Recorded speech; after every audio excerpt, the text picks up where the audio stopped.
A halin yanzu dai 'yan sanda sun ci nasarar kama Hon Alhassan Ado Doguwa Majority Leader na House of Reps a airport a sakamakon zargin da ake masa na ta'addanci da kuma kisan kai.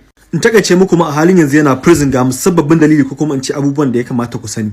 Na san da yawa daga cikin kun ga bidiyon sa yana yawa a social media inda yake kira injarabi sun kusa da dakiki kuma sannan yake zargin sa da tura yara su je su ruguza masa gida. Ba dai ku ci kaɗan daga cikin bidiyon.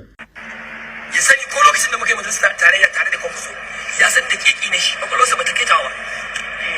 Larura to ɗaukan fansa ne ko kuma abin yana alaka da zaɓe shine ana zargin shi da jagorantar 'yan banga suka nufi ofishin NNPP na wannan garin. To kamar yadda rahoto yake yawo wasu ma 'yan wucewa ne nan 'yan gari ne wasu kuma 'yan jami'ar NNPP ne da suka ga ya janyo wannan tawagar ya harbi wasu mutane sai suka yi maza suka shige cikin wannan ginin da suna tanin sun shiga sun tsira wanda suna cikin gidan su kuma 'yan banga suka rufe kofar suka banna wajen wuta.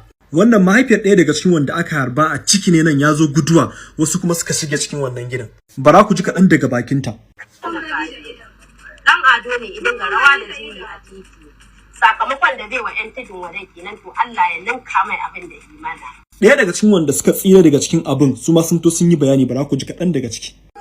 Muna kallo lokacin da ya zo ya jawo wani a cikin masallaci ƙaramin masallaci ya sa bindiga ya halbe shi tun a lokacin muka ga mun tsorata. Shi Alhassan Ado da kansa ya yi halbi a gaban mun gan shi. In ƙara takaice muku mutane wajen 10 ne suka rasu wasu suna gadon asibiti saboda konewar da aka musu a cikin gida. Shi da wani ta bangaren shi ya fito ya kareta ya ce shi bai kashe kowa ba halin shi bane ba ɗabi'arsa bane ba tarbiyarsa bane bara ku ji da kunnen ku. We didn't kill anybody.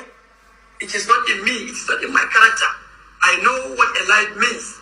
And I will never allow any life lost in the face of personal pursuit to gain power. Har dai zuwa ƙarshe me ra'ayinku dangane da wannan batu? Allah ya sa mu dace Allah ya bayyana gaskiya.